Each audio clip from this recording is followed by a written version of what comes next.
ನಮಸ್ಕಾರ ವೀಕ್ಷಕರೇ, ನೀವು ನೋಡ್ತಾ ಇದ್ದೀರಾ ಬಿಕೆ ನ್ಯೂಸ್ ಕನ್ನಡ. ನಾನು ರೋಹಿಣಿ ತೊಳ್ಮುದಿ. ಸಿಂದಗಿ ಪಟ್ಟಣದ ಪ್ರವಾಸಿ ಮಂದಿರದಲ್ಲಿ ಹಮ್ಮಿಕೊಂಡಿದ್ದ ಜಿಲ್ಲಾ ಕಾನಿಪ ಚುನಾವಣಾ ಪ್ರಚಾರ ಸಭೆಯಲ್ಲಿ ಜಿಲ್ಲಾಧ್ಯಕ್ಷ ಸ್ಥಾನದ ಅಭ್ಯರ್ಥಿ ಅಶೋಕ್ ಯಡಳ್ಳಿ ಮತಯಾಚಿಸಿದರು. ಗ್ರಾಮೀಣ ಭಾಗದ ಪತ್ರಕರ್ತರಿಗಾಗಿ ತಾಲೂಕು ಕೇಂದ್ರದಲ್ಲಿ ಪತ್ರಿಕಾ ಭವನಕ್ಕಾಗಿ ನಿವೇಶನ, ಆರೋಗ್ಯ ವಿಮೆ, ಮಕ್ಕಳ ಶಿಕ್ಷಣಕ್ಕಾಗಿ ಸರ್ಕಾರದ ಸೌಕರ್ಯ ಸೇರಿದಂತೆ ಸಂಘದ ವಿವಿಧ ರೀತಿಯ ಅನುದಾನದಲ್ಲಿ ಸಹಾಯ ಸೌಲಭ್ಯ ಒದಗಿಸಲು ನಮ್ಮ ತಂಡ ಪ್ರಾಮಾಣಿಕ ಪ್ರಯತ್ನ ಮಾಡುತ್ತದೆ ಎಂದು ಜಿಲ್ಲಾ ಕಾರ್ಯನಿರತ ಪತ್ರಕರ್ತ ಸಂಘದ ಚುನಾವಣೆ ಜಿಲ್ಲಾಧ್ಯಕ್ಷ ಸ್ಥಾನದ ಅಭ್ಯರ್ಥಿ ಅಶೋಕ್ ಯಡಳ್ಳಿ ಭರವಸೆ ನೀಡಿದರು. ಸಿಂದಗಿ ಪಟ್ಟಣದ ಪ್ರವಾಸಿ ಮಂದಿರದಲ್ಲಿ ಹಮ್ಮಿಕೊಂಡಿದ್ದ ಜಿಲ್ಲಾ ಕಾನಿಪ ಚುನಾವಣಾ ಪ್ರಚಾರ ಸಭೆಯಲ್ಲಿ ಭಾಗವಹಿಸಿ ಮತಯಾಚಿಸಿದರು.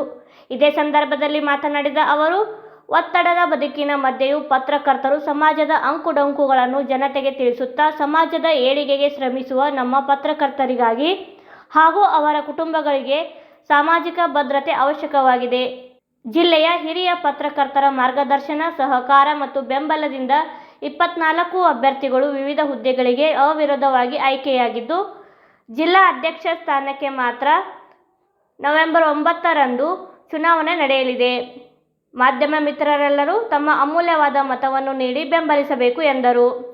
ಇದೇ ಸಂದರ್ಭದಲ್ಲಿ ಇಂದು ಶೇಖರ್ ಮನೂರ್, ರಾಜು ಕೊಂಡಗುಳಿ, ಶರಣು ಮಸಳಿ, ಮೊಹಮ್ಮದ್ ಸಮೀರ್ ಇನಾಮದಾರ್, ಪ್ರಕಾಶ್ ಬೆನ್ನೂರ್, ಪ್ರಭು ಕುಮಟಗಿ, ಬಾಬು ತಡಲ್ಗಿ, ಮೋಹನ್ ಕುಲಕರ್ಣಿ, ಗುರುರಾಜ್ ಗದ್ದನ್ಕೇರಿ, ದೇವೇಂದರ್ ಹೆಳವರ್, ಶಶಿಕಾಂತ್ ಮೈಂಡೆಗಾರ್, ರಾಹುಲ್ ಆಪ್ಟೆ, ಕಾನಿಪ ತಾಲೂಕಾ ಅಧ್ಯಕ್ಷ ಆನಂದ್ ಶಾಬಾದಿ, ಉಪಾಧ್ಯಕ್ಷ ಮಲ್ಲಿಕಾರ್ಜುನ್ ಅಲ್ಲಾಪುರ್, ಎಂಎ ಖತೀಬ್, ಸಲೀಂಪೇಟ್ ವರ್ತೂರ್, ನವೀನ್ ಶೆಳಗಿ, ಶಿವಾನಂದ್ ಆಲ್ಮೇಲ್, ಗುಂಡು ಕುಲಕರ್ಣಿ, ಸಿದ್ದು ಕಡಗಂಚಿ, ವಿಜಯಕುಮಾರ್ ಪತ್ತಾರ್, ಅಂಬರೀಶ್ ಸುನಗಾರ್, ಸಿದ್ದಲಿಂಗ ಕಿಣಿಗಿ, ರಮೇಶ್ ಪೂಜಾರಿ ಸೇರಿದಂತೆ ಅನೇಕರು ಭಾಗವಹಿಸಿದ್ದರು. ನಮಸ್ಕಾರ. ಎಲ್ಲ ವಿಷಯಗಳು ಚರ್ಚೆಗಳು. ನಾನು ಇಲ್ಲಿ ಬಂದಿದ್ದು ಮತಯಾಚನೆಕ್ಕಿಂತ ನಿಮ್ಮೆಲ್ಲರ ಭೇಟಿಗೆ ಬಂದಿನಿ ಅನ್ನೋದು ಒಂದು ಅಂದ್ರೆ ಸೂಕ್ತ ಅನಿಸ್ತದೆ. ಮತಯಾಚನೆ ಮಾಡ್ಬೇಕಂತಂದ್ರೆ ಎಲ್ಲರೂ ನಮ್ಮ ಹಿರಿಯರಿದ್ದೀರಿ, ನಮ್ಮ ಸ್ನೇಹಿತರಿದ್ದೀರಿ, ನಮ್ಮ ಬಗ್ಗೆ ಗೊತ್ತಿರೋರಿದ್ದೀರಿ. ಮತ್ತು ಎಷ್ಟೇ ಸತಿ ನಾವು ಸಿಂದಗಿ ಬಂದರೂ ಕೂಡ ನಿಮ್ದು ಇನ್ನೂ ಒಂದು 5-6 ಮಂದಿ ನಮ್ದು ಸಿಕ್ಕ ನಾವು ಭೇಟಿ ಆಗ್ಬಿಡ್ತೀವಿ. ಆದರೆ ಫಾರ್ಮಾಲಿಟಿಗಾಗಿ ಮತ್ತು ನಮ್ಮ ಮನಸ್ಸಾಕ್ಷಿಯಿಂದ ಎಲ್ಲರಲ್ಲಿ ಕೈ ಕೇಳ್ಕೊತೀವಿ. ಈಗ ಒಂದು ಸತಿ ನನಗೆ ಅಧ್ಯಕ್ಷ ಆಗಕ್ಕೆ ಅವಕಾಶ ಮಾಡಿಕೊಡ್ರಿ, ಮುಂದಿನ ಪೀಳಿಗೆ ನಾನು ಅಧ್ಯಕ್ಷ ಆಗಕ್ಕೆ ಚುನಾವಣೆಗೆ ನಾನು ಸ್ಪರ್ಧೆ ಮಾಡ್ಬೋದು. ಯಾಕಂದ್ರೆ ಒಮ್ಮೆ ನನಗೆ ಅಷ್ಟೇ ಸಾಕು. 3 ವರ್ಷದಲ್ಲಿ ನಾನು ಏನೆಲ್ಲ ಮಾಡ್ಬೇಕು ಅನ್ನೋದನ್ನು 1 ವರ್ಷದಲ್ಲಿ ಅದನ್ನು ಸ್ಯಾಂಪಲ್ ಮಾಡಿ ತೋರಿಸ್ತೀನಿ. ಯಾಕಂತಂದ್ರೆ ಪೂರ್ತಿ ಅನ್ನ ಆಗ್ಬೇಕಂದ್ರೆ ಎಲ್ಲವೂ ಹೊರಗಡೆ ಹೆಚ್ಚಿಗೆ ಗೊತ್ತಾಗ್ತದೆ. ನಾವು 1 ವರ್ಷ ನಮ್ಮ ಅಧಿಕಾರ ಸಿಕ್ಕ 1 ವರ್ಷದಾಗ ನಿಮ್ಮ ಮನಸ್ಸಿಗೆ ನೀವೇ ನಾವು ಫೋನ್ ಮಾಡಿ ಇಲ್ಲ ನೀವು ವರ್ಕ್ ಮಾಡ್ತಾ ಇದ್ದೀರಿ, ಇಷ್ಟೆಲ್ಲ ಗ್ರೇಡ್ ತಗೋದು. ಯಾಕಂದ್ರೆ ಹಿಂದಿನ ಕೆಲಸ ಮಾಡ್ಯಾರ, ಹಿಂದಿನ ಕೆಲವೊಂದು ತಪ್ಪು ಮಾಡ್ಯಾರ, ಮುಂದೆ ನಾನು ತಪ್ಪು ಮಾಡ್ಬೋದು. ನಾನು ಮನುಷ್ಯ, ನಿಮ್ಮ ತಪ್ಪು ಮಾಡಿದಾಗ ಪ್ರಶ್ನೆ ಮಾಡೋದು ತಪ್ಪಲ್ಲ. ಈಗ ಪ್ರಶ್ನೆ ಮಾಡ್ಯಾನಪ್ಪ ಅಂದ್ರೆ ನಾವು ಮೈರಿ ಅಲ್ಲ. ಯಾಕಂತಂದ್ರೆ ನಾವು ತಪ್ಪಿದಾಗ ಹಿರಿಯರು ನಮ್ಮನ್ನು ಬೈಬೇಕು, ಜಾಗಬೇಕು, ನಮ್ಮ ಸಹಪಾಠಿಗಳು ತಿವಿಬೇಕು, ಬಾಜು ಇದು ಹಿಂಗೆ ತಪ್ಪು ಹೊಂಟದ, ಹಿಂಗೆ ಮಾಡಿದ ಅಂತ ಅಂದಾಗ ನಾವು ಸರಿದಾಗಿದ್ದೀವಿ. ಯಾಕಂದ್ರೆ ಎಲ್ಲರೂ ನಾವು ಪರಿಣಿತ ಅಂತ ಹೇಳೋಕ್ಕಾಗೋದಿಲ್ಲ. ಆದ್ರೆ ಒಂದು ಮಾತು ಹೇಳ್ತೀನಿ, ಎಲ್ಲರವನ್ನ ವಿಶ್ವಾಸ ತಗೊಂಡು ಹೋಗ್ತೀನಿ. ನಮ್ಮ ಅಣ್ಣಾದ್ರು ಅವಿರೋಧ ಆಯ್ಕೆ ಎಲ್ಲ ಮುಗಿದು ನಾನು ಒಂದು ಅಧ್ಯಕ್ಷ ಸ್ಥಾನ ಸ್ಪರ್ಧೆ ಮಾಡಿದ್ದು ಚುನಾವಣೆ ಘೋಷಣೆ ಆದ ಮಾರದಿನ ನಾವು ಸೇರಿದಾಗ ಇಲ್ಲಿ ಅವಿರೋಧ ಆಗ್ಬೇಕಾದ್ರೂ ಅಷ್ಟು ಸರಳ ಇರಲಿಲ್ಲ. ಯಾಕಂತಂದ್ರೆ ತ್ಯಾಗ ಮಾಡ್ಬೇಕಾಗುತ್ತೆ. ನಾವು 3 ಸ್ಥಾನ ನಮ್ಮ ಕುಟುಂಬದಿಂದ ಪೆನಲ್ ಅಂತ ಶಬ್ದ ಬಳಸಲೇ ಇಲ್ಲ ಕೊನೆಯವರೆಗೂ. ನನಗಂದ್ರು ಪೆನಲ್ ಮಾಡಿಲ್ಲ, ಪೆನಲ್ ಮಾಡ್ಬೇಕಾಗಿತ್ತು, ಹಂಗೆ ಒಂದಿಷ್ಟು ಬರ್ತಾವೆ, ಇಲ್ಲ ಅಂತಲ್ಲ. ಆದ್ರೆ ಪೆನಲ್ ಅಂತ ಓದಿ ಅಂದ್ರೆ ನಮ್ಮಲ್ಲೇ ನಾವು ಡಿವೈಡೇಷನ್ ಮಾಡ್ದಂಗೆ ಆಗ್ತದೆ. ಇಲ್ಲಿ ಎಲ್ಲರೂ ಕೂತೀವಿ, ಇದ್ರಾಗ ನಿಮ್ಮಲ್ಲಿ 2 ಪೆನಲ್ ಅಂದ್ರೆ ಏನಾಗ್ತದೆ, ಅವ್ರ ವಿರುದ್ಧ ನೀವು ಮಾತಾಡೋದು, ಇವ್ರ ವಿರುದ್ಧ ನಾವು ಮಾತಾಡೋದು. ನಾವು ವಿರುದ್ಧ ಒಂದೇ ಮನೆಯಾಗಿ ನಡಕ್ಕೆ ಯಾಕೆ ಗೋಡಿ ಕಟ್ಟಬೇಕು? ಎಲ್ಲರೂ ಹಿಂಗೆ ಕೂತು ಮಾತಾಡೋನು, ಬಗೆಹರಿಸೋನು, ಒಂದಿಬ್ಬರಿಗೆ ಸರಿ ಅಂತ ಹೇಳೋನು, ಒಂದಿಬ್ಬರಿಗೆ ಬಾ ಅಂತ ಹೇಳೋನು, ಈಗ ಒಂದು ಹೊಂದಾಣಿಕೆ ಮಾಡಬೇಕು ಅನ್ನೋದನ್ನ ಇವು ಯೋಚನೆ ಇಟ್ಟುಕೊಂಡು ನಾವು ಮೊದಲೇ 3 ಸ್ಥಾನಗಳಿಗೆ ಹಿರಿಯರು ಕೊಡಿಸಿದ್ವಿ. ಫಸ್ಟ್ ನಾವು ಚುನಾವಣೆ ಹೋಗೋಕ್ಕಿಂತ ಮುಂಚೆ ದೊಡ್ಡವ್ರನ್ನೆಲ್ಲ ಕೊಡಿಸಿದ್ವಿ. ಸ್ಥಾನಿಕ ಸಂಪಾದಕ ರಮೇಶ್ ಸರು, ಆಮೇಲೆ ಕಂತರ್ ಸರ್ ಕರೆದಿದ್ವಿ. ಈಗ ನಮ್ಮ ಎದುರು ಸ್ಪರ್ಧೆ ಮಾಡಿದಂಥ ಅಭ್ಯರ್ಥಿಗಳನ್ನು ಕರೆದಿದ್ವಿ. ಆಮೇಲೆ ಗೋಪಾಲಿಕ್ ರೂಢ ಇರಲಿಲ್ಲ, ಸೀತಾರಾಮ್ ಕುಲಕರ್ಣಿ ಅವರಿದ್ದರು, ಮೋಹನ್ ಸರ್, KK ಅವರು, ಮಸಳಿ ಅವರು, ರಾಜು ಕೊಂಡಗುಳಿ ಅವರು, ಹೆಳವಾರ್ ಅವರು, ಎಲ್ಲರೂ ಗೌರಿ ಅನ್ನೋದು ನಮ್ಮ ಹಿರಿಯರು. ಅನುಭವದಲ್ಲಿ ಅವ್ರ ಮಕ್ಕಳ ಯೋಜನೆ ಓದಿಲ್ಲ ಅಂತ ಹಿರಿಯರು ಬಂದಿದ್ರು. ನನ್ನ ಜೊತೆ ಕೆಲಸ ಮಾಡದಿದ್ದಾಗ ಒಂದು ಸಭೆ ಮಾಡಿದ್ರು. ಅವಾಗ ಎಲ್ಲರೂ ಏನಾಯ್ತು, ಒಕ್ಕಟ್ಟಾಗಿ ಚುನಾವಣೆ ಹೋಗೋಣ ಅಂತೇಳಿ ಒಂದು ಪ್ರಸ್ತಾವನೆ ಆಯಿತು. ಆ ನಿಟ್ಟಿನಲ್ಲಿ ಮೊದಲ ಅಧ್ಯಕ್ಷ ಸ್ಥಾನ ಯಾರು ಅಂದಾಗ ಚಂದ್ರಶೇಖರ್ ಮನೋಹರ್ ಸರ್ ನಮ್ಮ ಹೆಸರು ಪ್ರಸ್ತಾವನೆ ಮಾಡಿದ್ರು. ಅವ್ರಿಗೆ ಅದನ್ನು ಕೃತಜ್ಞತೆ ಸಲ್ಲಿಸ್ತೀನಿ. ಸಿಂಗಿಂದ ಒಂದು ಇನ್ನೊಂದು ಹೇಳ್ಬಿಡ್ತೀನಿ, ನಮ್ಮ ವೀರೇಶ್ ಅಂಗಡಿ ಅಂತೇಳಿ ನಮ್ಮ ಸರ್ ಇಲ್ಲೇ ಸಿಂಗಿ ಅವರಿಗೆ ನ್ಯೂಸ್ 18 ಬೆಂಗಳೂರಿನಾಗ ಅವರು ನಾವು ಕೂಡ ಹೈದರಾಬಾದ್ ರಾಮೋಸ್ ಮುನ್ಸಿಪಾಲ್ಟಿಯಾಗ ಕೆಲಸ ಮಾಡಿ 4 ವರ್ಷ. ನಿನ್ನೆ ಅವ್ರು ಮೊನ್ನೆ ಅವ್ರು ಅನ್ನೋರು ತಿಳ್ಕೊಂಡ ನಿನ್ನೆ ನಾವು ಭೇಟಿ ಆಗಬೇಕಾಗಿತ್ತು. ಚುನಾವಣೆ ವಿಚಾರದಾಗ ನಮ್ಗೆ ಭೇಟಿ ಆಗಿಲ್ಲ, ಮೊಬೈಲ್ನಾಗ ನಾವು ಮಾತಾಡಿದ್ವಿ. ಅವ್ರ ಪ್ರತಿನಿಧಿ ಗುರುರಾಜ್ ಗದ್ದನ್ಕಿ ಅವರು ಇಲ್ಲೇ ಇದ್ದಾರೆ, ಅವ್ರು ಬಂದು ಭೇಟಿ ಆದರು. ಹಿಂಗೆ ನಮ್ಮ ಸಂಬಂಧಗಳು ಸಿಂಗಿ ಈಗ ನಮಗೆ ಮತ್ತೆ ಇವರು ನಮ್ಗೆ ಅವಕಾಶ ಕೊಟ್ಟು ಅವರು ಅಧ್ಯಕ್ಷ ನಿಲ್ಬೇಕಂತ ಮಾಡಿದ್ರು. ಅಡಾರೆ ಮತ್ತು ನಾನು ನಿಲ್ಬೇಕಂತ ಮಾಡೇನಂತ ಒಂದು ಮಾತಾಡಿದ್ವಿ.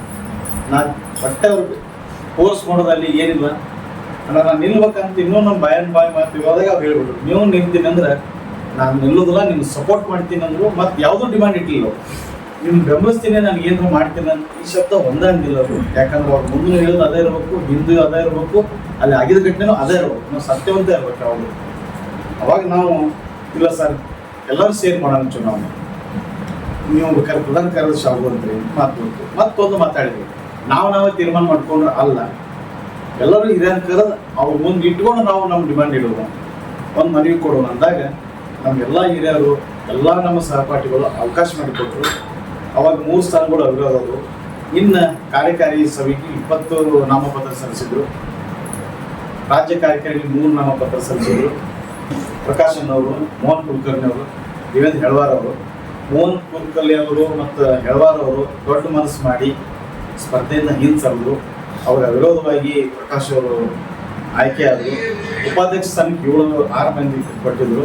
ಒಡವಡಿಯವ್ರು ಮುಂದೆ ಬಂದರು. ಫಸ್ಟ್ ನಾ ಸರಿತೀನಿ, ಹುದ್ದೆಗಳಿಂದ ಬಂದು ನಾ ಸರಿ ಆಗ್ತೀನಿ, ಇಲ್ಲಿದ್ದಾಗ ಸರಿಲ್ಲ ಅಂತ ಒಂದೇ ಒಂದು ಮಾತಾಡೋರು.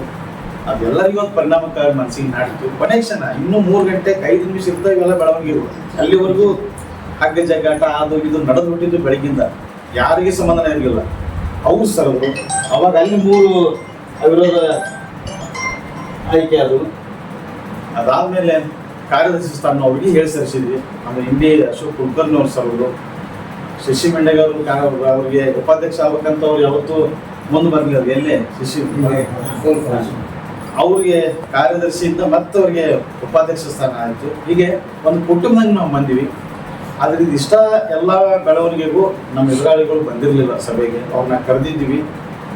ಅವ್ರು ಏನೋ ಹೇಳುತ್ತಿರ್ಬೋದು, ಆದರೆ ಅವ್ರು ಏನು ಹೇಳಿದ್ರು ಅದು ನನಗೆ ಆಶೀರ್ವಾದ ಅಂತ ನಾನು ತಿಳ್ಕೊತೀನಿ. ಯಾಕಂದ್ರೆ ನಾವು ಕಮೆಂಟ್ ಮಾಡಕ್ಕೆ ಹೋಗಿದ್ರೆ ನಾವು ನಮ್ಮ ಬಗ್ಗೆ ನಮ್ಮ ಮನೆಯ ಸದಸ್ಯರ ಬಗ್ಗೆ ನಾವು ಕಮೆಂಟ್ ಮಾಡ್ದಂಗೆ ಅವ್ರೇನು ಹೊರಗಿನಾಗಲ್ಲ, ಅವರು ನಮ್ಮ ಅಣ್ಣನ ಸ್ಥಾನ ನಿಂತಾರೆ. ಯಾಕಂದ್ರೆ ಅವ್ರಿಗೆ ಇನ್ನೊಮ್ಮೆ ಅವಕಾಶ ಕೊಟ್ಟಿವಿ. ನಾವು ಶರಣ ಮುಸ್ಲಿಮರಿದ್ದಾಗ ಅರ್ಧ ಅಧಿಕಾರಾವಧಿ ಮಾಡಿದ್ವಿ. ಅವಾಗ ಶರಣ ಮುಸ್ಲಿಮರಿಗೆ 18 ತಿಂಗಳ ಅಧಿಕಾರ ಮುಂಚಿತವಾಗಿ 1 ತಿಂಗಳು ಮುಂಚಿತವಾಗಿ ಕರೆದ ಅವ್ರಿಗೆ ಹಸ್ತಾಂತರ ಮಾಡಿ. ಯಾಕಂದ್ರೆ ನಮ್ಮ ಒಮ್ಮೆ ಮಾತು ಕೊಟ್ಟಿವಿ ಅಂದ್ರೆ ಅದು ಬಾಂಡ್ಗಿಂತ ಕರೆಕ್ಟ್ ಆಗಿರ್ಬೇಕು. ಯಾಕಂದ್ರೆ ಬಾಂಡ್ ಕೊಡೋದು ದೊಡ್ಡದಲ್ಲ, ನಮ್ಮ ಮಾತೆ ಅನ್ನೋ ಒಂದು ಬಾಂಡ್ ಐತಲ್ಲ, ಆ ಬಾಂಡಿಗೆ ನಾವು ಬಂದಿರ್ಬೇಕು ಯಾವಾಗಲೂ. ಅದು ಏನೇ ಇರಲಿ, ಮುಂದೆ ಅವ್ರದ್ದು ಒಂದು ಆಗಿರೋದು ಮುಂದೆ ಆಗ್ಬೇಕಂತ ಪ್ರಯತ್ನ ಪಟ್ಟಾಗ ಅದು ಹೊಂದಾಣಿಕೆ ಆಗಲಿಲ್ಲ. ಅದ್ರ ವಿಚಾರ ಬ್ಯಾಡಿಗೆ ಏನೆಲ್ಲ ಏನಾತಂತ. ಯಾಕಂದ್ರೆ ಅದು ಚುನಾವಣಾ ವಿಚಾರ ನಂಗೆ ಮಾತಾಡಕ್ಕೆ ಇಷ್ಟ ಇಲ್ಲ. ನಿಮ್ಗೆ ಗೊತ್ತಿರ್ತದೆ ಆ ಜಾಗ ಗುರ್ತ ಮಾಡ್ಕೋರಿ ಯಾರು ಪದಾಧಿಕಾರಿ. ಇದು ಪದಾಧಿಕಾರಿಗಳದ್ದು ಒಂದೇ ಕರ್ತವ್ಯ ತಿಳ್ಕೊಬೇಡ್ರಿ. ಅವ್ರ ಅಧ್ಯಕ್ಷ ಆಗ್ಯಾರ ಅವರ ಮಾಡ್ಲಿ ಅಂತ ನೀವು ಮನೆಗೆ ಕೊಡ್ಬೇಡ್ರಿ. ಎಲ್ಲರೂ ಕೂತ್ ನೀವು ಬಲ ತೋರಿಸ್ರಿ. ಜನಪ್ರತಿನಿಧಿಗಳು ಯಾವುದೇ ಪಕ್ಷದಲ್ಲಿ ಅವ್ರು ನಿಮಗೆ ಮನೆ ಆಗ್ತಾರೆ. ಅಲ್ಲಿ ಒಂದು ಜಾಗ ಇದ್ದಾಗ ಒಂದು ಮನವಿ ಕೊಟ್ಟು ಅದೊಂದು ಮನೆ ನಮಗೆ ಕೊಡ್ರಿ. ನಾವು ಜಿಲ್ಲಾಡಳಿತದಲ್ಲಿ ನಾವೇನು ಮಾಡಬೇಕು, ಪುರಸಭೆ ಮುಖ್ಯ ಕಾರ್ಯಕ್ಕೆ ಏನು ಮಾಡಬೇಕು, ಸಂಬಂಧಪಟ್ಟ ನಗರಾಭಿವೃದ್ಧಿ ಸಚಿವರು ಇರ್ಬೋದು, ಕಂದಾಯ ಸಚಿವರು ಇರ್ಬೋದು, ಅವ್ರ ಲೆವೆಲಿಗೆ ನಾವು ಹೋಗಿ ಒಂದು ನಿವೇಶನ ಮಾಡಿಕೊಡ್ತೀವಿ. ಅಕಸ್ಮಾತ್ ಯಾವ್ದಾದ್ರು ಸರ್ಕಾರಿ ಬಿಲ್ಡಿಂಗ್ ರೆಡಿನೇ ಇತ್ತಂದ್ರೆ, ಅದು ಉಪಯೋಗ ಬಾರದೇ ಇತ್ತಂದ್ರೆ ಅದಕ್ಕೆ ನಾವು ಸುಣ್ಣವನ್ನು ಹೊಡ್ಕೊಂಡು ಇರ್ತೀವಿ, ಅದರೊಳಗೆ ಹಾಕ್ಬೋದು. ಯಾಕಂತಂದ್ರೆ ಕಟ್ಟು ಮಾಡೋ ಅನ್ನೋದು ತಪ್ತದೆ. ಇದ್ದಿದ್ರಾಗ ಒಂದು ನೆಲೆ ಕೊಡ್ತದೆ. ಇದ್ರ ಜೊತೆಗೆ ಇನ್ಶೂರೆನ್ಸ್ ನಾ ಹೇಳಾಕತ್ತಿದ್ದೆ. ಯಾಕಂದ್ರೆ ಇವತ್ತಿಗೆ ಗ್ರಾಮೀಣ ಪತ್ರಕರ್ತರ ಬದುಕು ಭಾಳ ಕಷ್ಟ. ಅದು ನಮಗೆ ಅರಿವಿಗೆ ಬರ್ತದೆ. ಯಾಕಂದ್ರೆ ನಮಗೆ ಕೆಲವು ರಾಜ್ಯ ಪತ್ರಿಕೆಗಳು ಜಿಲ್ಲಾವಧಿಗಾರಿಗೆ ಒಂದು ಸ್ಯಾಲ್ರಿ ಅಂತ ಕೊಡ್ತಾರೆ ಕಂಪನಿಯವರು, ಅದರಲ್ಲಿ ನಾವು ನಮ್ಮ ಜೀವನ ನಡೆಸ್ತೀವಿ. ಆದರೆ ಗ್ರಾಮೀಣ ಪತ್ರಕರ್ತರಿಗೆ ನಿರ್ದಿಷ್ಟ ಸಂಬಳ ಇರೋಲ್ಲ. ಏನು ಆ್ಯಡ್ ಕೊಟ್ಟರೆ ಅದ್ರಾಗ ಇಷ್ಟು ಕಮಿಷನ್ನು ಮತ್ತು ಬೇರೆ ನೀವು ಅದೊಂದು ಉದ್ಯೋಗ ಮಾಡಲೇಬೇಕಾದಂಥ ಅನಿವಾರ್ಯ ಐತಿ. ಯಾಕಂದ್ರೆ ಬದುಕಿನ ಬಂಡಿ ಎಳಿಬೇಕಂದ್ರೆ ತಾಲೂಕಾ ವರದಿಗಾರಕ್ಕೆ ಅದ್ರ ಮೇಲೆ ಅವ್ರ ಜೀವನ ನೀಡಕ್ಕೆ ಸಾಧ್ಯನೇ ಇಲ್ಲ. ಆ ನಿಟ್ಟಿನಲ್ಲಿ ನಮ್ಮದೇನಂದ್ರೆ ಒಂದು ಇನ್ಶೂರೆನ್ಸು ಪಾಲಿಸಿದ ಅರ್ಧ ಅದನ್ನು ಕಂಟಿನ್ಯೂ ಮಾಡ್ತೀನಿ. ಅದಾತಂದ್ರೆ ಒಂದು ಅನಾರೋಗ್ಯ ಆದ್ರೂ ನಮ್ಗೆ ಅನುಕೂಲ ಆಗ್ತದೆ. ಯಾರಿಗೆ ಅನಾಹುತ ಆಗೋದು ಬೇಡ. ಅದ್ರ ಮುರುಗೇಶ ಜಿಲ್ಲೆ ಅಂತವ್ರಿಗೆ ಆದಾಗ ನಾವು ಅಸಹಕಾರಾಗಿ ಕೂತೀವಿ. ಅದಕ್ಕೊಂದಿಷ್ಟು ಸಮಸ್ಯೆಗಳು ಬಂದು ತಾಂತ್ರಿಕವಾಗಿ, ಆದ್ರೂ ನಾವು ಮುಖ್ಯಮಂತ್ರಿಗಳೇ ಬಳಿ ಹೋಗಿ ಇದು ವಿಶೇಷ ಏನು ಪ್ರಕರಣ ಅಂತೇಳಿ ಪರಿಗಣಿಸ್ಬೇಕಂತೇಳಿ ನಾನು ಎಲ್ಲರೂ ಹೋಗಿ 4 ಸತಿ ಮನೆ ಕೊಟ್ವಿ. ಮೊನ್ನೆ MP ಪಾಟೀಲ್ ಜೊತೆ ನಾನು ಶರಣು ಇಬ್ಬರು ಹೋಗಿದ್ವಿ. ಒಂದು ಯಾವುದೇ ಕೆಲಸಕ್ಕೆ ಆ ಕಡೆ ಹೋದಾಗ ಎಲ್ಲರೂ ಕೂಡಿ ಕೊಟ್ಟಿವಿ. ಇದು ಮತ್ತೊಂದು ಪರ್ಸನ್ ಆಗಿ ಹೋಗಿ ನಮ್ಗೆ ದೊಡ್ಡ ಅನ್ಯಾಯ ಆಗ್ತದ್ದು, ಹಂಗಾರ ಒಂದಿಷ್ಟು ಮಾಡ್ರಿ ಅಂತ ಹೇಳಿವಿ. ಮಂಡ್ಯದು ಚುನಾವಣೆ ಮೀಟಿಂಗ್ನಾಗೂ ಹೇಳಿದ್ರು 4 ಮಂದಿಗೆ ಇರಬೇಕು. ರಾಜ್ಯಾಧ್ಯಕ್ಷರಿಗೆ ಫೋನ್ ಮಾಡಿ ನೀವು ಏನಿಲ್ಲಪ್ಪ ಕಡೆಗೆ 1 ಲಕ್ಷ ಕೊಡಿಸಂತ ಹೇಳಿ, ಅದು ಮಿನಿಮಮ್ 8 ಕೊಡಿಸ್ಬೋದು. ನೀವು 8 ತಗೋತೀರಿ, 8 ಕೊಡಿಸೋಕೆ ಪ್ರಯತ್ನ ಮಾಡೋದು. ಅವತ್ತು ನಾನು ಘೋಷಣೆ ಮಾಡೀನಿ. ರಾಜ್ಯ ಸರ್ಕಾರದಲ್ಲಿ ಎಷ್ಟೇ ದುಡ್ಡು ಕೊಡ್ರಿ 4 ಮಂದಿಗೆ, ಅದ್ರ ಜೊತೆ ಒಬ್ಬೊಬ್ಬರಿಗೆ ತಲಾ ನಾವು ವೈಯಕ್ತಿಕವಾಗಿ 10,000 ರೂಪಾಯಿ ನಾನು ಅದಕ್ಕೆ ಸೇರಿಸ್ಕೊಡ್ಬೇಕಂತ ಹೇಳಿ ನಾವು ಒಂದು ಅಲ್ಲೇ ಘೋಷಣೆ ಮಾಡೀನಿ. ಆ ಮಾತಿಗೆ ಈಗಲೂ ಬದ್ದದೀನಿ, ನಾನು ಮುಂದೂ ಬದ್ದದೀನಿ. ಇನ್ನು ಮುಂದೆ ಬೇರೆ ಈ ಸಮನ್ವಯತನೂ ಭಾಳ ಕೆಲಸ ಮಾಡ್ತದೆ. ಸಣ್ಣ ಪುಟ್ಟ ಭಿನ್ನಾಭಿಪ್ರಾಯ ಇತ್ತಂದ್ರೆ ಎಲ್ಲವೂ ಬಗೆಹರಿಸ್ಕೋರಿ. ಕಾಡು ವಿಚಾರದಾಗ ನಿಯಮಗಳನ್ನು ಪಾಲಿಸ್ಕೊಂಡು ಹೋಗೋಣ ಅಂತ ಹೇಳ್ಕೊಂಡು ಇನ್ನೂ ಹಲವಾರು ವಿಷಯಗಳು ಚರ್ಚೆ ಅದಾವೆ. ಯಾಕಂತಂದ್ರೆ ನೀವು ಹೇಳಿದ್ರಿ ಆಗಲಿ ಮೀಟಿಂಗ್ ಒಂದು ರಮೇಶ್ ಸರ್ ಹೇಳಿದ್ರು, ಅದೊಂದು ಒಳ್ಳೆ ಸೂಕ್ತವಾದ ಸಲಹೆ. ಆ ನಿಟ್ಟಿನಲ್ಲಿ ನಾವು ಪ್ರಯತ್ನ ಮಾಡ್ತೀವಿ. ಆಮೇಲೆ ಸರ್ ಹೇಳಿದ್ರು ನಮ್ಮ ಕೆಲವು ವಿಚಾರಗಳನ್ನು ಅವನು ನಾವು ಪರಿಗಣನೆ ತಗೋತೀವಿ. ಒಂದು ಅಭಿವೃದ್ಧಿ ಕೆಲಸದಾಗ ಒಂದು ಶಿಕ್ಷಣಕ್ಕೂ ನಾವು ಮಾತಾಡ್ಕೊಡ್ಬೇಕಾಗಿದೆ. ಏನಾಗ್ಬಿಟ್ಟದ, ನಾವು ಪತ್ರಕರ್ತಂದ್ರೆ ಮನೆಗೆ ಮಾರಿ ಊರಿಗೆ ಉಪಗಾರಿ ಆಗಿವಿ. ಇಲ್ಲಿ ಪ್ರೆಸ್ ಮೀಟಿಂಗ್ ಕರೆದಾಗ ನಮ್ಗೆ ಚಂದ ಮರ್ಯಾದೆ ಕೊಟ್ಟು ಕಳಿಸ್ತಾರೆ. ಅದಾಗ ಹೊರಗಡೆ ಹೋದಾಗ ನಮ್ಗೆ ಅಷ್ಟು ಮರ್ಯಾದೆ ಕೊಡುವಂಥ ಕಾಲಘಟ್ಟ ಮೀಡಿಯಾದ ನೀರು ಇರುತ್ತೆ. ಅದಕ್ಕೆ ಹಲವಾರು ಕಾರಣಗಳು ಅದಾವೆ. ಅವ್ರು ನಾವು ಹೇಳ್ಕೊಂಡು ಕೊಡೋದು ಬೇಡ. ಯಾಕಂತಂದ್ರೆ ನಾವು ಪ್ರಚಾರಕ್ಕೆ ನಾವು ಬೇಕು, ಆದರೆ ನಮಗೆ ಯಾರೂ ಬರೋದಿಲ್ಲ. ಆ ನಿಟ್ಟಿನಲ್ಲಿ ನಾವು ಈ ಮುರುಗೇಶ್ ಶೆಟ್ಟಿಯವ್ರು ಹಿಡ್ಕೊಂಡು, ನಮ್ಮ ಶರಣು ಪಾಟೀಲ್ ಹಿಡ್ಕೊಂಡು, ಶೆಟ್ಟಿಯವ್ರು ಹಿಡ್ಕೊಂಡು ಎಲ್ಲರೂ ವಿಚಾರದಾಗ ನಮ್ಗೆ ಏನು ಆಗಿದಪ್ಪ ಅಂದ್ರೆ ನಮಗೆ ಸರಿಯಾಗಿ ಪರಿಹಾರ ಸಿಕ್ಕಿಲ್ಲ. ನಾವು ಅದಕ್ಕೆ ಸರ್ಕಾರದ ಏನು ಬರ್ತೈತಿ ಬರ್ರಿ, ನಾವು ಬೇಡ ಅನ್ನೋದು ಬೇಡ, ನಾವು ಹೋರಾಟ ಮಾಡಿ ನಾವು ಪಡ್ಕೊಳ್ಳೋಣ. ಅದ್ರ ಜೊತೆ ಒಂದು ಆರೋಗ್ಯದ್ದು ಒಂದು ಅದು ಏನಾದರೂ ಹೆಚ್ಚು ಕಡಿಮೆ ಆದರೆ ಅದೊಂದು ನಿರ್ದಿಷ್ಟ ಮತ್ತು ಬರುವಂಥದ್ದು ಒಂದು ಇನ್ಶೂರೆನ್ಸು. ಶಿಕ್ಷಣ ವಿಚಾರ, ಶಿಕ್ಷಣ ಭಾಳ ಪ್ರಮುಖ ಪಾತ್ರ ವಹಿಸ್ತೈತಿ. ಯಾಕಂದ್ರೆ ನಾವು ಪತ್ರಕರ್ತರು ಅಂತೇಳಿ ಹೊರಗೆ ಬಂದ್ಬಿಡ್ತೀವಿ, ಆದರೆ ನಮ್ಮ ಮನೆಯ ಸಹೋದರರು ಏನು ಕಲಿತಾರೆ, ಅವ್ರು ಯಾಕೆ ಓದಿಸೋದು, ಮಕ್ಕಳಿಗೆ ಏನು ಬೆಳೆಸಬೇಕು, ಏನು ಹಚ್ಚಿರ ಅನ್ನೋದನ್ನು ನಾವು ಸ್ವಲ್ಪ ನಮಗೆ ಬರ್ತೈತಿ. ಒಂದು ಅದಕ್ಕೆ ಆರ್ಥಿಕವಾಗಿ ನಾವು ಸಬಲರಿಲ್ಲ. ಒಳ್ಳೊಳ್ಳೆ ಸ್ಕೂಲ್ಗಳಿಗೆ ಹಚ್ಚಾಕ ಆರ್ಥಿಕವಾಗಿ ಎಲ್ಲರೂ ಸಬಲರಿಲ್ಲ. ಆದರೆ ಅತಿ ಹೆಚ್ಚು ಸಾಧನೆ ಮಾಡಿದರೆ ಸರ್ಕಾರಿ ಶಾಲೆಯಲ್ಲಿ ಓದೋರು ಅಂತ ಹೇಳ್ಬೋದು. ಯಾಕಂದ್ರೆ ಕೆಲವೇ ಮಂದಿ ರ್ಯಾಂಕ್ ತೊಗೊಂಡಲ್ಲಿ ಪ್ರೈವೇಟ್ ಸ್ಕೂಲ್ನಾಗ ಓದಿರ್ತಾರೆ, ಅತಿ ಹೆಚ್ಚು ರ್ಯಾಂಕ್ ತೊಗೊಂಡ್ರೆ ಸರ್ಕಾರಿ ಸ್ಕೂಲ್ನಾಗ. ಆ ರೀತಿ ನಮ್ಮ ಮಕ್ಕಳಿಗೆ ಏನು ಕಲಿಸ್ಬೇಕು ಅನ್ನೋದು, ಅಥವಾ ಈ ಹೆಚ್ಚಿನ ಉನ್ನತ ವ್ಯಾಸಂಗ ಅಂತೀವಿ, ಆ ನಿಟ್ಟಿನಲ್ಲಿ ಒಂದಷ್ಟು ನಾವು ಕಾರ್ಯಾಗಾರ ಮಾಡ್ಬೇಕಂತದೆ. ಇನ್ನು ತಾಲೂಕಾ ಮಟ್ಟದಾಗ 2-3 ತಾಲೂಕು ಕೂಡಿ ನಾವು ಒಂದಿಷ್ಟು ಕಾರ್ಯಾಗಾರ ಮಾಡ್ಬೇಕಂತ ಒಂದು ಯೋಚನೆ ಅದ. ಈಗ ಆರೋಗ್ಯ ಶಿಬಿರ ಅವು ಎಲ್ಲ ನಾರ್ಮಲ್ ಆಗಿ ನೀವು ಆರೋಗ್ಯ ಶಿಬಿರ ಎಲ್ಲೋದ್ರು ಅದನ್ನ ಮಾಡ್ಬೋದು. ಅದು ಹೇಳಿದ್ರು ಪತ್ರಿಕಾ ದಿನಾಚರಣೆಗೆ ಬರ್ತೀವಿ, ಆಮೇಲೆ ಒಂದು ಚುನಾವಣೆ ಇದ್ದಾಗ ಬರ್ತೀವಿ ಅಂತ ಅವ್ರು ಹೇಳಿದ್ದು ಕರೆಕ್ಟ್ ಅದ. ಪತ್ರಿಕಾ ದಿನಾಚರಣೆ ಅನ್ನೋದು ನಮ್ಮ ಕರ್ತವ್ಯ ಅದು, ಅದನ್ನ ನಾವು ಮಾಡ್ಬೇಕಾಗಿತ್ತು. ಅದು ನಮ್ಮ ಸಾಧನೆ ಅಂತ ನಾವು ಹೇಳ್ಕೋಬಾರ್ದು. ಅದನ್ನ ನಾವು ಮಾಡ್ತಾರೋ ಪ್ರತಿಯೊಂದು ವರ್ಷಕ್ಕೂ ನಾವು ಮಾಡ್ಬೇಕಾದ್ರೆ ನಮ್ಮ ಕರ್ತವ್ಯ. ಅದರ ಆಚೆ ಕಾರ್ಯಕ್ರಮವನ್ನು ಮಾಡೋಣ. ಆಮೇಲೆ ಜಿಲ್ಲಾ ಮಟ್ಟದ ಕ್ರೀಡಾಕೂಟ ಅಂತ ಒಂದಿಷ್ಟು ಯೋಚನೆ ಮಾಡ್ತೀವಿ. ಅಟ್ಲೀಸ್ಟ್ ಒಂದು ಕ್ರಿಕೆಟ್ ಟೂರ್ನಮೆಂಟು, ಇಂಡೋರ್ ಗೇಮ್ಸ್. ಅವಾಗ ನಾವು ಆ ರೀತಿ ಕಾರ್ಯಕ್ರಮ ಹಾಕೊಂಡಾಗ ನಿಮ್ಮ ಪಾತ್ರ ಭಾಳ ದೊಡ್ಡದಿರ್ತದೆ ತಾಲೂಕಿನಾಗ. ನೀವು ತಾಲೂಕಿನಾಗ ಎಲ್ಲರೂ ಬಂದು ಭಾಗವಹಿಸಿದ್ರೆ ನಮ್ಗೆ ಶಕ್ತಿ ಬರ್ತದೆ. ನಾವೆಲ್ಲ ಆಯೋಜನೆ ಮಾಡಿರ್ತೀವಿ, ಬರಲಿಲ್ಲ ಅಂದ್ರೆ ನಾವು ಮಾಡಿದ್ದು ಬಡ ಮಿಷನ್ ತೊಗೊಂಡಂಗೆ. ಯಾಕಂದ್ರೆ ಸಾಮಾನ್ಯ ಸಭೆ ಕರೆದೀವಿ ಲಾಸ್ಟ್ ಟೈಮು. ನಾವು ಎಷ್ಟು ಅರೇಂಜ್ಮೆಂಟ್ ಮಾಡ್ಕೊಂಡಿದ್ದೀವಿ ಅಂತಂದ್ರೆ ಒಂದು 500 ಮಂದಿ ಬರ್ತಾರೆ. ಎಲ್ಲರಿಗೆ ಚಂದ ಊಟ ಮಾಡಿಸೋನು, ನಾವು ಇಷ್ಟೆಲ್ಲ ಲೆಕ್ಕಪತ್ರ ಒಪ್ಸೋನು, ಅವ್ರಿಗೆ ಎಲ್ಲ ಮಾಡ್ಕೊಂಡಿದ್ದೀವಿ. ಅವತ್ತು ನಮ್ಗೆ 200 ಮಂದಿನೇ ನಮ್ಗೆ 200 ಮಂದಿ ಅಲ್ಲ, 100 ಮಂದಿನೂ ಸೇರಿಲ್ಲ. ನಮಗೂ ಅಷ್ಟು ಊಟ ಉಳಿತು. ಅದೇನು ಉಳಿತ ಅಂತ ಕೆಟ್ಟಿಲ್ಲ. ನಾವು ಚಂದ್ರಶೇಖರ್ ಸರ್ ನೇತೃತ್ವದಲ್ಲಿ ಅದು ಮತ್ತೆ ಒಂದು ವಸತಿ ಶಾಲೆ ಕೊಟ್ಟು ವ್ಯವಸ್ಥೆ ಆಯಿತು. ಅದನ್ನು ಅದು ಹೋಗಿ ಊಟದ ಏನೋ ಒಂದು 10-20 ಸಾವಿರ ರೂಪಾಯಿ ನಮ್ಗೆ ಲಾಸ್ ಆಗಿಲ್ಲ. ನಮ್ಮ ಪ್ರಕಾರ ಲಾಸ್ ಅಲ್ಲ, ಮಕ್ಕಳ ಹೊಟ್ಟಿಗೆ ಹೋಗ್ತಾ ಆ ಮೂಲಕ. ಆದ್ರೆ ನೀವೆಲ್ಲ ಬಂದ್ರಿ ಅಂದ್ರೆ ಅಲ್ಲಿ ಒಂದು ಅರ್ಥಪೂರ್ಣ ಕಾರ್ಯಕ್ರಮ ಆಕೈತಿ.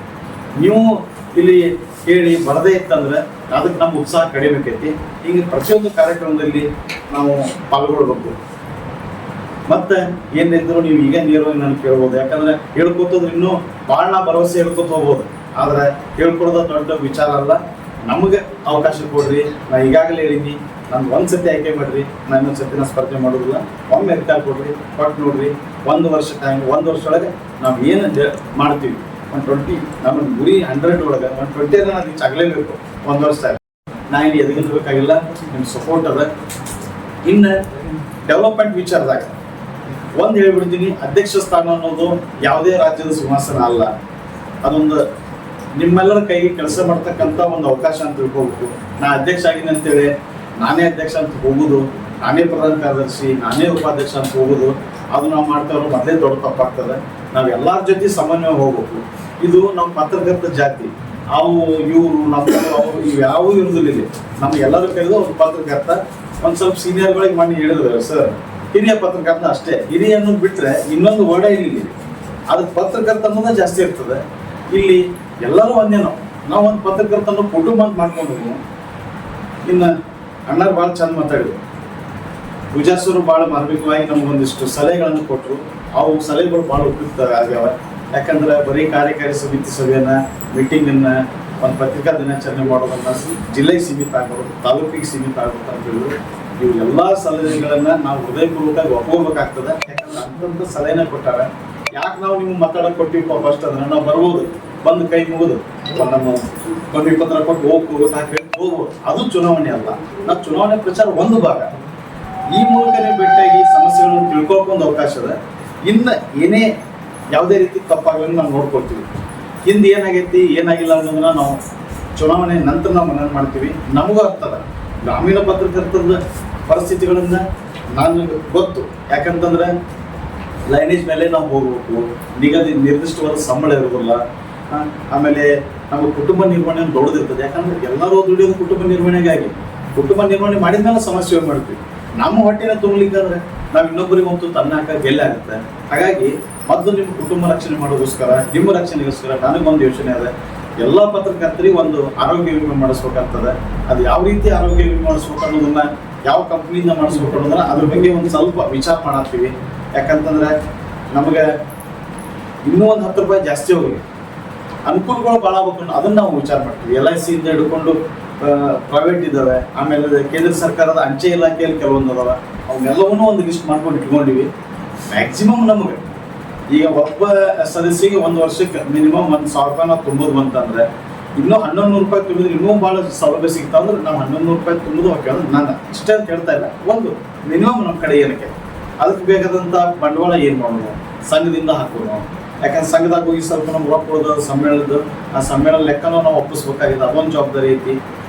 ಅದು ಆಮೇಲೆ ಈಗ 4 MLಗಳು ನಮ್ಗೆ 5 ಲಕ್ಷ ರೂಪಾಯಿ ಕೊಟ್ಟಾರ. ಇನ್ನು MP ಪಾಟೀಲ್ 5 ಲಕ್ಷ ರೂಪಾಯಿ ಕೊಡ್ಬೇಕಾದ್ರೆ ಈ ಗದ್ದಲಾಗ ನಾವು ಹೋಗಿ ತೊಗೊಂಡಿಲ್ಲ. ಶಿವನ್ ಪಾಟೀಲ್ ಮನೆ ಡಿಪಾಸಿಟ್ ಕೊಟ್ಟರು, ಅವರು ಕೊಡ್ತಾರ. ಈಗಾಗಲೇ ಹಿಂದೆ ಯತ್ನಾಳ್ ಅವರು ಇಂಡಿ ಶಾಸಕರು ಕೊಟ್ಟಾರ. ಅದ್ರದ್ದು ಬಡ್ಡಿ ರೂಪದಲ್ಲಿ ಬಂದಿದ್ದು ನಾವು ಅಭಿವೃದ್ಧಿ ಕೆಲಸಕ್ಕೆ, ಬೇರೆ ಕೆಲಸಕ್ಕೆ, ಮತ್ತು ಇದಕ್ಕೆ ಏನು ಮಾಡ್ಬೇಕು ಅನ್ನೋದು ನಾವು ಎಲ್ಲ ಸೇರಿ ವಿಚಾರ ಮಾಡ್ತೀವಿ. ಅದ್ರ ಒಂದು ಹೇಳ್ತೀನಿ, ಕಾರ್ಯಕಾರಿ ಸಮಿತಿ ಸದಸ್ಯರು ಹಿಡ್ಕೊಂಡು ಅಧ್ಯಕ್ಷನವರೆಗೂ ಸಮಗ್ರವಾಗಿ ಚರ್ಚೆ ಮಾಡಿ ಒಮ್ಮತದಿಂದ ಯಾರು ಯಾವ ಕೆಲಸಕ್ಕೆ ಹೆಚ್ಚು ಒತ್ತು ಕೊಡ್ತಾರೆ ಅಂದ್ರೆ ಅಲ್ಲಿ ಒಂದು ಬಹುಮತ ಬರ್ಬೇಕು ನಮಗೆ. ಏನು ಬಹುಮತ ಅದು ಅಷ್ಟೇ ಕೆಲಸ ಮಾಡ್ತೀವಿ ನಾವು. ಈಗ ನಮಗೆ ಶಾಬದಿ ಅವ್ರು ಬೇಕು, ಮಲ್ಲು ಅಣ್ಣಾರ್ ಬೇಕು ಅಂತಂದು ನಾವು ಒಂದು ಮಾತು ನಮ್ಮ ಪರ್ಸನಾಲಿಟಿ ಮಾಡ್ಕೊತ ಹೋದ್ರೆ ನಾ ಅಧ್ಯಕ್ಷ ಸ್ಥಾನಕ್ಕೆ ಮೋಸ ಮಾಡೋದಂಗೆ ಆಗ್ತದೆ. ನನ್ನ ಸಂಬಂಧಗಳು ಹೊರಗೆ ಇಟ್ಕೊಂಡು ಅಧ್ಯಕ್ಷ ಸ್ಥಾನನ ಹೊರಗೆ ಇಟ್ಕೊಳ್ಳೋದು, ಅವ್ರು ಬೇಕಾದ್ ಮಾಡೋದು. ಆದರೆ ಅದ್ರ ಒಳಗಡೆ ಏನು ಮಾಡ್ಬೇಕಪ್ಪ ಅಲ್ಲ, ಎದುರಿಗೆ ನನ್ನ ವೈರಿನೂ ಇದ್ರು. ಈಗ ನಮಗೆ ಬೇಡ ಆಗ್ಯಾರ, ಪೂಜಾ ಸರ್ ನಮ್ಗೆ ಬೇಡ ಆಗ್ಯಾರ ಅಂತ ಇಟ್ಕೊರಿ. ನಂಗೆ ಎಕ್ಸಾಂಪಲ್ ತಗೋತೀನಿ, ನಿಮಗೆ ಬೇಡ ಆಗ್ಯಾರ. ಅವ್ರು ಬೇಡದಂದ್ರೆ ಅವ್ರು ಕರೆಕ್ಟ್ ಇತ್ತಂದ್ರೆ ನಾ ಮಾಡಿ ಕೊಡ್ಲೇಬೇಕು. ಅವ್ರು ಏನಂತಾರ ಸರ್ ನಾನು ನಿಲ್ಲಬೇಕು. ನಮ್ಮ ಸೈದ್ಧಾಂತಿಕ ಅಭಿಪ್ರಾಯ ಭಿನ್ನಾಭಿಪ್ರಾಯ ಅದು ಹೊರಗಿಡು. ನಾವು ರೂಢಿಸೋದು ಇಲ್ಲಿ ನಾವು ಮೇಲೆ ಕೂಡ ಮಾಡೋದು ಬೇಡ. ಯಾಕಂದ್ರೆ ಒಂದು ತಾಯಿ ಮಕ್ಕಳಂಗೆ ಗೊತ್ತು. ಇನ್ನು ಇವ್ರು ಅಣ್ಣಾರು ಇದು ಪತ್ರಿಕಾ ನಮ್ಮದು ಸದಸ್ಯತ್ವದ ಕಾಡಿನ ಒಂದು ಸಮಸ್ಯೆ ಮಾಡಿದ್ರು. ರಾಜ್ಯ ಘಟಕದಿಂದ ಏನು ರೂಲ್ಸ್ ಬರ್ತದೆ ಅದನ್ನ ಯಥಾವತ್ ಕಾಪಿ ನಿಮ್ಗೆ ಎಲ್ಲರಿಗೆ ಹಾಕ್ತೀವಿ. ಯಾರು ನಿಮ್ಮ ಪದಾಧಿಕಾರಿಗೆ ಅಷ್ಟೇ ಹಾಕೋದಿಲ್ಲ, ನಿಮ್ ಎಲ್ಲರಿಗೆ ಹಾಕ್ತೀವಿ. ನೀವೇ ಓದ್ಕೊಂಡು, ನೀವೇ ಕೇಳ್ಕೊಂಡು, ನೀವೇ ತಿಳ್ಕೊಂಡು ಆ ರೂಲ್ಸ್ ಅನ್ನ ನಾವು ರೂಲ್ಸ್ ಬಿಟ್ಟು ಮಾಡೋದು.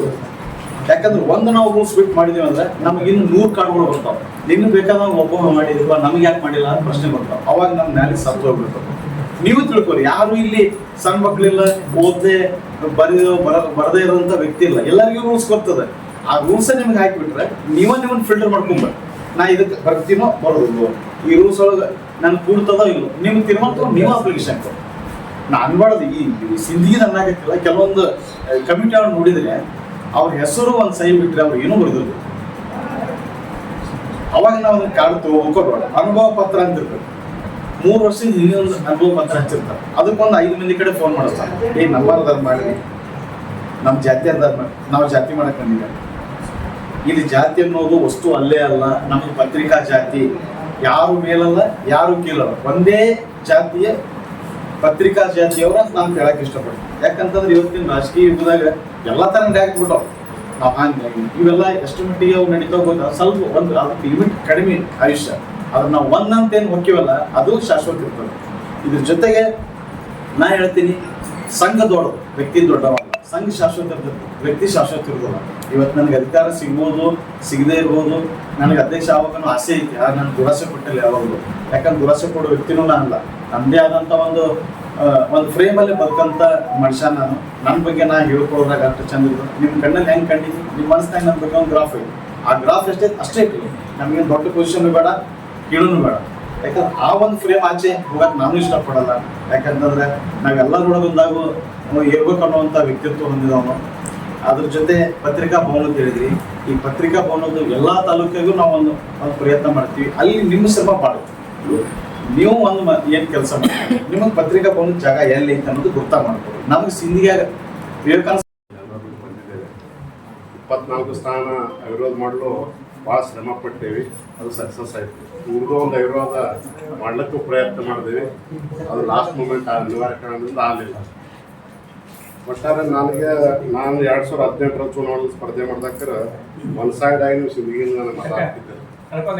ಆ ಮತದಾನ ಏನು ಕೊಟ್ಟಂತ ಮತದಾನದಲ್ಲಿ ನನ್ನ ಒಂದು ಅಧಿಕಾರ ಹಂಚಿಕೆ ಆಯಿತು. ಅಧಿಕಾರ ಹಂಚಿಕೆಯಲ್ಲಿ ನಾನು ಎಷ್ಟು ಸಿಕ್ಕಂಥ ಸಮಯದಲ್ಲೇ ಎಷ್ಟು ಕೆಲಸ ಮಾಡಿದೆ.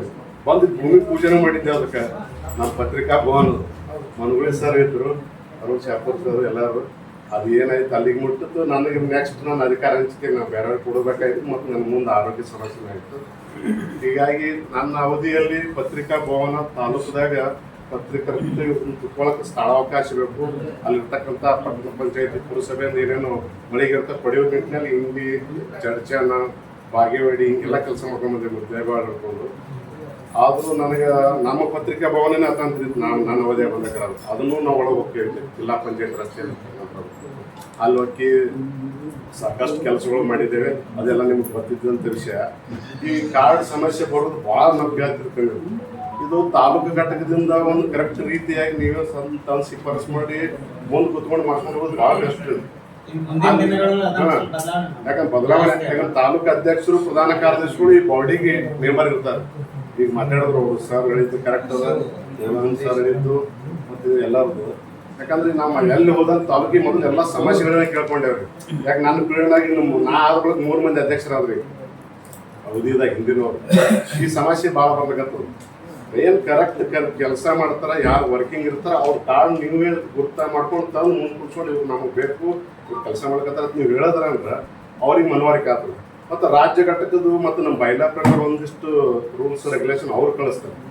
ಅವಕ್ಕೂ ನಾವು ಬದ್ಧರಾಗಿರ್ಬೇಕಾಗ್ತದೆ. ಈಗ ಸರ್ಕಾರಿ ನೌಕರರಾಗಿ, ವಕೀಲರಾಗಿ, ಗುತ್ತಿಗೆದಾರರು ಅಂಥವ್ರು ಎಲ್ಲ ಸದಸ್ಯತ್ವ ಕೊಡಬೇಕಂತ ನಮ್ಮಲ್ಲಿ ಇದೆ. ಅದಕ್ಕೆ ಯೂನಿಟ್ನಲ್ಲಿ ಯಾಕಂದರೆ ಹೊಸ ಟೀಮು ಎಲ್ಲರೂ ಬಂದರೆ. ಈಗ ಇಂದುಶೇಖರ್ ಸರ್ ನಿಮ್ಮ ತಾಲೂಕಿನವರು, ಅವರು ಅಧ್ಯಕ್ಷ ಸ್ಥಾನದ ಆಕಾಂಕ್ಷಿ ಇದ್ದಾರೆ. ನಾವು ಎಲ್ಲ ರಿಕ್ವೆಸ್ಟ್ ಮಾಡ್ಕೊಳ್ಳೋಣ, ಅವ್ರು ಬಿಟ್ಕೊಟ್ರು ಅಶೋಕ್ ಅವರಿಗೆ. ಇನ್ನೂ ಇಬ್ಬರಿಗೂ ಅವ್ರು ನಮ್ಮ ಮಾತಿ ಕೇಳಿ ಸರ್ಕೊಂಡ್ರೆ. ಆ ನಿಟ್ಟಿನಲ್ಲಿ ಈಗ ಅವ್ನು ಪ್ರಧಾನ ಕಾರ್ಯಸ್ಥಾನ ನಿಮ್ಮಲ್ಲೇ ಬಂದಿದೆ.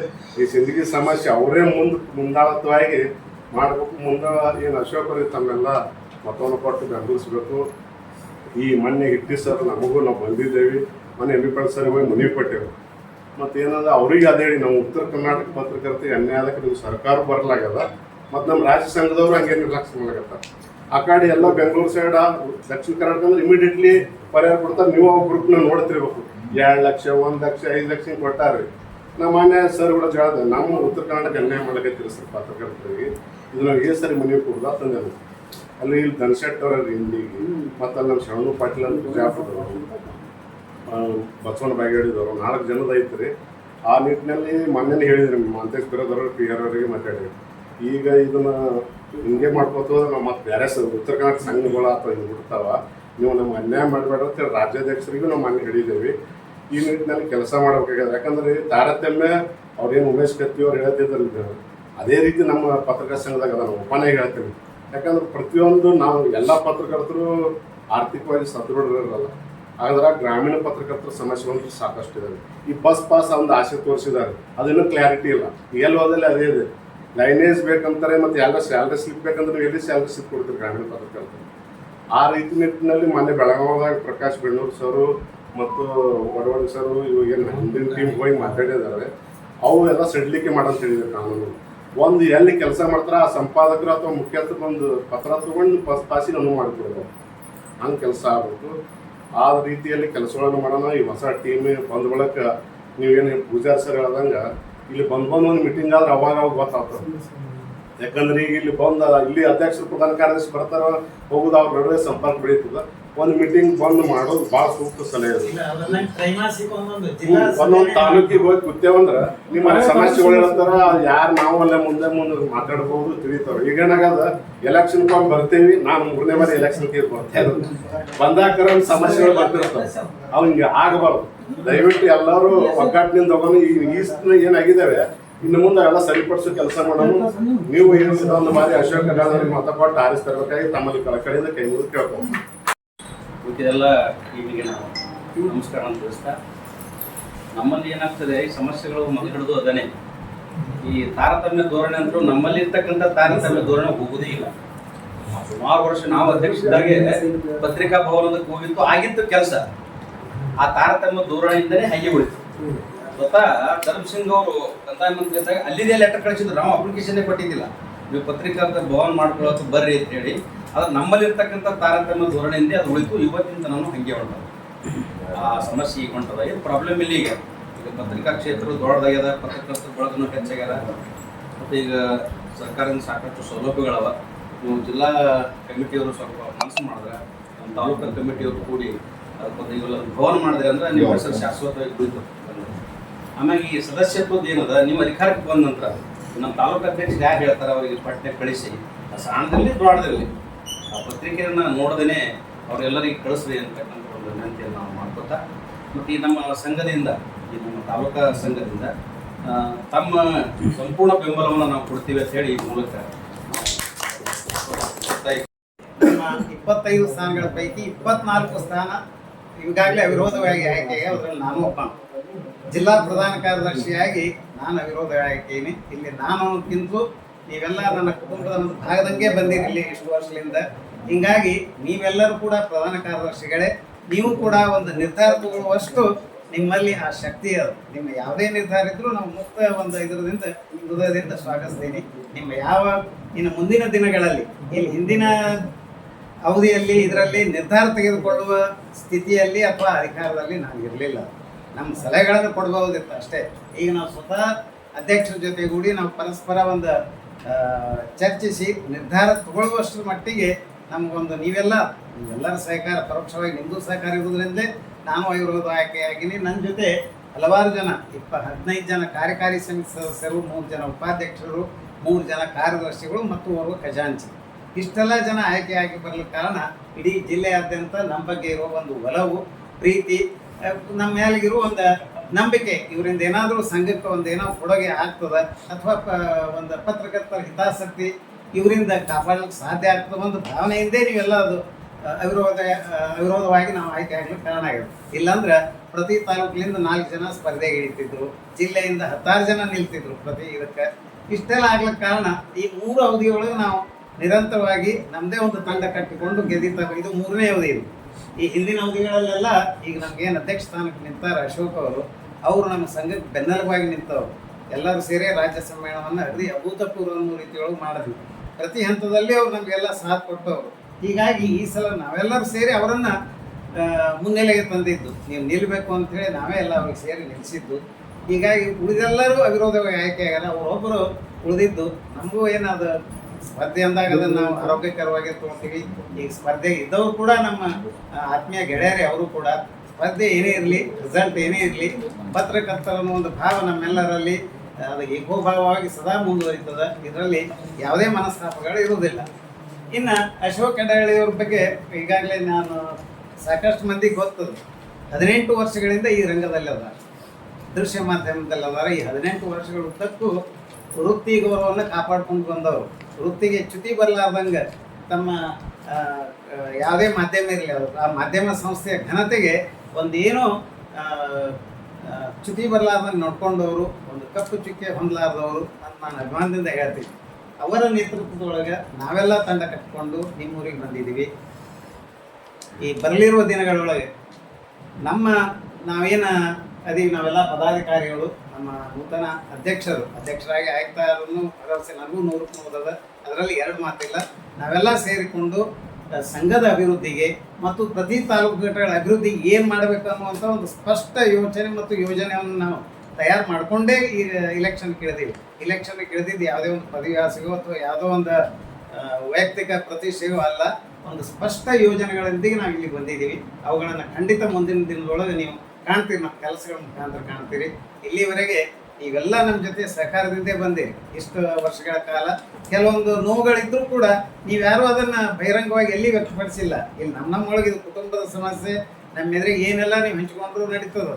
ಯಾಕಂದ್ರೆ ನಮ್ಮ ಸಮಸ್ಯೆ ನಾವೇ ಬಗೆಹರಿಸ್ಬೇಕು. ನಾವು ಹೊರಗೆ ಹೋಗಿ ಮಾತಾಡಿದ್ರೆ ನಮ್ಮ ಜನ ನಮ್ಮ ನೋಡಿ ನಿಂತಾರ. ನಾವು ಇನ್ನೊಬ್ಬರ ಲೋಪದೋಷಗಳ ಬಗ್ಗೆ ಬೆಳು ತೋರಿಸೋರು, ಬರೆಯೋರು. ಇಲ್ಲಿ ನಮ್ಮೊಳಗೆ ಏನೂ ಸರಿ ಇಲ್ಲ ಅಂದಾಗ ಅದು ತಪ್ಪು ಸಂದೇಶ ಹೋಗ್ತದೆ. ಅದಕ್ಕೆ ನೀವು ಯಾರೂ ಆಸ್ಪದ ಕೊಟ್ಟಿಲ್ಲ. ಅದಕ್ಕಾಗಿ ಮೊದಲು ನಾನು ನಿಮ್ಮೆಲ್ಲರಿಗೂ ಧನ್ಯವಾದಗಳನ್ನ ಹೇಳ್ತೀನಿ.